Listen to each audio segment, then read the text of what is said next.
I'm a consultant psychiatrist and I'm editor of Global Psychiatry Archives. And Dr. Janardan will talk about the non-pharmacological treatment in mental health disorder in the first trimester of psychiatry, of pregnancy. Sorry for that. Anyway, just please, Dr. Janardan. Mm. Thank you for having me here. I am Dr. Vipul Janardan. So I will be talking about for challenges that we face, a psychiatrist can face during the first trimester. So before we moving forward, as we all know, first trimester is very challenging. There is a period of organogenesis. So first we need to address the risk of untreated maternal psychiatric illness when condition like depression, anxiety, or go unmanaged. They can lead to severe psychiatric complication for the mother. This might include poor prenatal natal care, and there is an increased risk of substance use, self harm, and for the fetus that remains untreated, maternal stress can lead to low birth weight, preterm delivery, development delay. So these are all the things that can happen if the mother is untreated. And there is one more thing is second is benefit of avoiding medication exposure. Second, there are potential benefit, especially in the first trimester when the fetus is more vulnerable. So this is the time that organ development occur, organogenesis occur, but there is a risk of some psychotropic medication that might carry the risk of congenital malformation. So in these cases, when the pharmacotherapies, then when the psychotrops are challenging, so if we non-pharmacological treatment can be used during that time. So I will be talking about this in this about the non-pharmacological management, though may not always be the sufficient, but it depending on the severity of the disease, or depending on the then depending on the type of disease, or that depending on the the disease per se, then this non pharmacological management can be used. So let's look at the benefit of maintaining adequate control of maternal illness. For another for stabilize psychiatric symptoms that improve her ability to take care of herself and engage in the prenatal care for a baby. A mentally healthy mother promotes better healthy outcomes such as improved fetal growth and more positive parent child relationship after birth. This show the benefit of treatment outweighs the potential risk of the medication. And another is risk of medication. So finally, we need to carefully consider the risk of medication. While some medication can pose the risk of the fetus, completely avoiding them can be distressful. So the key is individualized approach, client centered approach, choosing the safest medication at the lowest possible doses, and monitoring the drugs throughout the period of pregnancy. This require collaboration between the psychiatrist, obstetricians. So in summary, managing psychiatric care during the first trimester is a balancing act. By assessing the risk benefit ratio of untreated psychiatric illness, medication exposure, and treatment, we can make an informed decision to support both the mother and the fetus. This underscores the need of a multidisciplinary team, patient centered approach to care during the critical time. In managing psychiatric condition during the first trimester, non-pharmacological management can be a choice. This often involvement particularly to the valuable particularly valuable when we aim to maintain the health of the mother and the developing fetus. While still this there are majorly five type of things that can be used. First is psychotherapy, second is lifestyle modification, third is mind body intervention, fourth is brain stimulation therapy, and fifth is supporting group or peer group. So psychotherapy is often first line of treatment, apart from the pharmacotherapy. CBT, interpersonal therapy, and other evidence-based approaches can help a range of condition, including depression, anxiety, in the pregnant mother.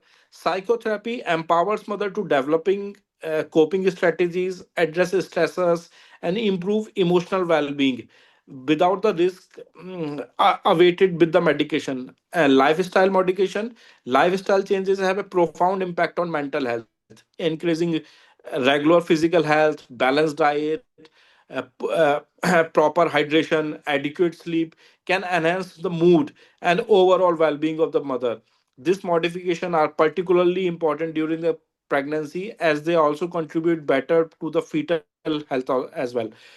Mind body intervention such as mindfulness, yoga, meditation are increasingly recognized as their ability to reduce the stress, for and it is important for the pregnant woman to stay away from that. So while practicing this not only improve the mental health, but also can prepare the childbirth by fostering resilience and emotional stability. Coming on to the next intervention we have in this series is brain stimulation therapies. For more severe cases, like stimulation therapies like ECT can be benefited. So ECT can be effective during the pregnancy, particularly for addressing like the severe depression or a psychiatric condition that do not respond to the treatment, conventional pharmacotherapy.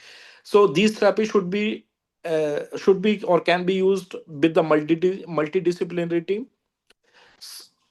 In the last of this series is support group and the peer counseling. Support groups and peer counseling promote or gives a sense of or sense of shared and the shared experience give a sense of connectivity and connecting with others, and who are navigating the same thing or who are on the same phase. So this sense of connectivity is important for the pregnant woman. In conclusion, non-pharmacological intervention can be helpful with a wide range of safe and effectiveness to support mental health during pregnancy. By tailoring these approaches to individual need of the mother, eh, and the or the patient, we can ensure comprehensive care that provide both to the mother as well as to the fetus.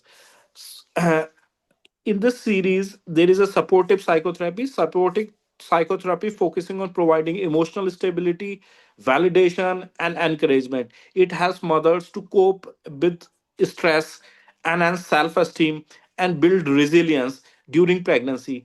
This approaches fosters a strong therapeutic alliances and create a safe space for discussion, fears, emotion, and stress. CBT is an evidence-based approach approach that targets the negative emotional pattern, thought patterns, and behavior. It requires patient with practice strategies, and it requires to manage the symptoms of depression, anxiety, and other. CBT is particularly helpful, and it empowers to develop coping mechanism that improves the overall mental health.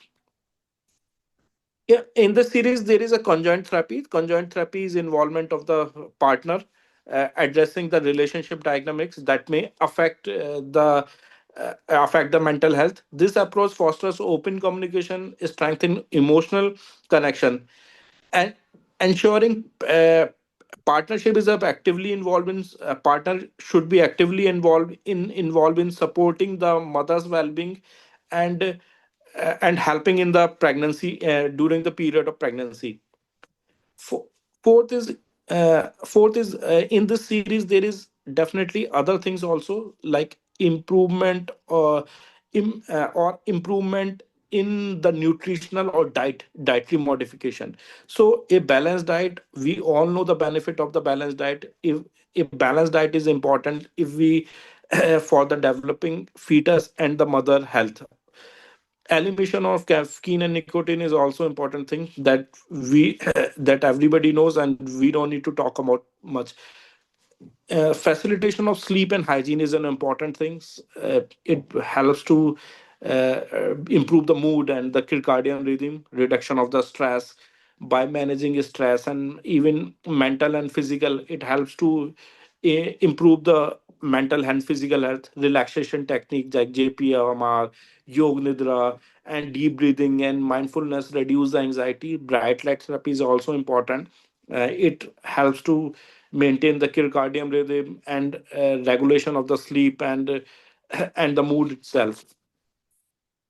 So certainly when considering the use now the in this series, it is very important thing is ECT.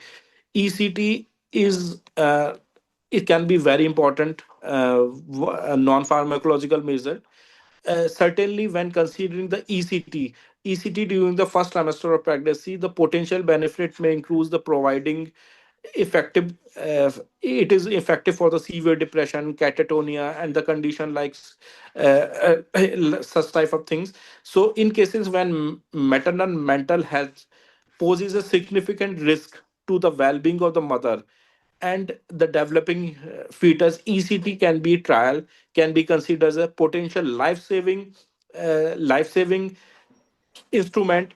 And it is essential to underscore the decision to utilize UCT during this critical period. Um, so one of the but there is always challenges. So one of the biggest challenges in administering ECT in early pregnancy is lack of standardized guidelines, and there is lack of fetal monitoring during the first trimester. Fetal size and developing limit and the ability to assess the fetal well-being effectively make it harder to use ECT. ECT, and there is a potential complication of the use of the ECT. So what is the potential risk in using the ECT? ECT is generally well tolerated, but it is not without the risk. So post procedural vaginal bleeding has been reported, which may indicate complication like uh, fetal placental abruptio. And additionally, there is a spontaneous abortion risk, which make it be used with caution while selecting, and close monitoring of the fetus is also required during the use of ECT. There is always a complex causal relationship while using the ECT. The causal relationship between the ECT and the maternal medication is not well understood and well known and not well documented. So because there is chances that the because the if the psychiatric if the patient having psychiatric illness and during the time of pregnancy, there are chances that she might be on the antipsychotic or psychotropic medication. So it could be the causal thing also. So but we cannot say with concrete evidence that ECT poses the risk of all other things also. So so in this line of treatment, we also have the transmagnetic stimulation TMS that is now widely used and accepted, though it has like a lot of FDA approval, but as such, it also FDA approval, but as such in pregnancy, it has not given any FDA approval. So, but it can be used with caution and keeping the risk benefit ratio. Uh, so it has been one of the proven thing in treating the depression and other psychiatric disorder. So in this series, we other things are like other things like group education and active acupuncture and IPT oriented group treatment. Though it has less evidence, but they can be used, and the pregnant woman can get benefit. So thank you for this talk, for having me here. Thank you. about this. Can I ask you, thanks a lot. What specific are why is it it's more important in the first trimester than others the second or third trimester? So why would you recommend this type of treatment for the first, or what is very specific for the first trimester? So first trimester is a very crucial period as there is an organogenesis occur. So the medication is very like any medication. Most of the medication can cause antipsychotics medication or antidepressant. They poses a risk to the fetus. So there is a chances of a spontaneous abortion. There is a chances of Epstein anomaly with lithium, and and lot of there is a chances of other using with valporate. There is a chances of a fetal neural tube defect. So these are the thing, and this generally occurs during the first trimester. So when the baby is growing, is starting to grow in fact. So so this is very important and crucial period. So that is why, so the medication has to be used with caution, and and and the and treatment is also important for that, because the baby is growing up. So during that time, so we need to be like, we need to be give the because mental health of the mother is important, and it directly or indirectly impact on the growing fetus. Right, okay. So, and the question is, when would you say, okay, I stop the medication? When would you take the risk? So I understand it's a balance of the risk to the mother and the child and the benefit to the mother. So when would you say that it's important to stop the medication and try the other approaches? And why would you do that before? Discontinuing medication. So we have so first of all, like abrupt like I just want to tell about the guidelines that we that I during the literature review I got it. So this is abrupt discontinuation is generally avoided in severe mental illness, or like any because it or high relapse rate. But if you want to stop the medication, if the patient, if the symptoms are not severe enough, or other non-pharmacological measures can be applied or can be beneficial, or the new onset of the symptoms. So first use all the milder symptoms of depression, then we can use the CBT and other non-pharmacological measures. So so these also, let me just tell you the guidelines about that, how can be. So these are the things: if new onset illness, try non-drug treatment like CBT. If possible, try to avoid drug if possible in the first trimester. Can consider discontinuation drug if the maintaining well and there has a low risk of relapse. Abrupt discontinuation is generally avoided in severe mental illness or high relapse rate. If not, consider remaining on the same drugs at lower and effective dose in first trimester is possible. So or use the drug with lowest risk. So generally by the time pregnancy is detected, crucial period might be completed. Hence advise proper scanning of the for the other anomalies and the need of supplement to prevent the anomalies.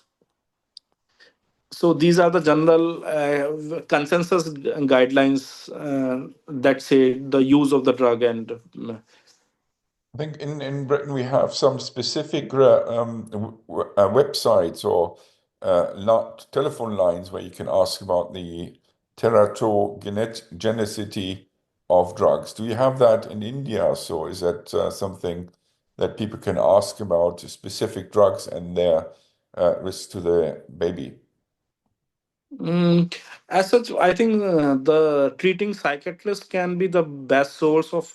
As such, I don't have an idea about any such type of websites or something. But definitely, the treating psychiatrist or treating mental health expert can be the best source. Um, Okay. yes. Okay, thanks a lot. I have Mm. no further questions, so thanks a lot, Dr. Janardan, and yeah, thanks.